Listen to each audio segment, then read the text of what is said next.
Hi ha alumnes que voldrien parlar en català, però no s'hi atreveixen. Què podrien fer des de l'escola per animar-los a llançar-se a parlar en català? És possible?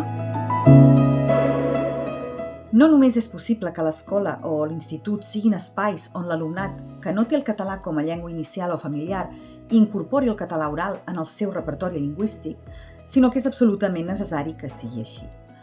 L'escola no hauria de ser només un lloc on els estudiants adquireixen un seguit de competències, coneixements i habilitats acadèmiques i socials, sinó també un espai on els que no tenen el català com a llengua familiar acabin adquirint l'hàbit de parlar-lo en els diferents registres orals, des dels més formals o acadèmics als més informals o col·loquials, i per a totes les funcions comunicatives que necessitin. I per on comencem?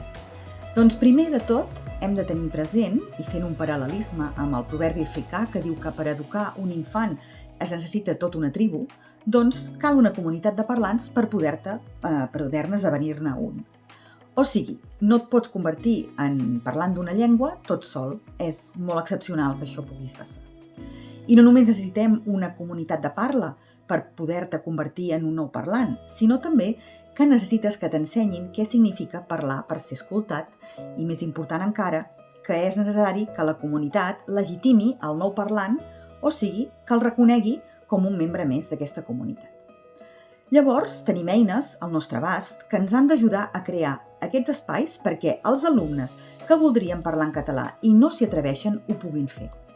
De fet, l'espai escolar hauria de ser capaç també de trencar els prejudicis dels que obertament es neguen a parlar en català, que això també passa.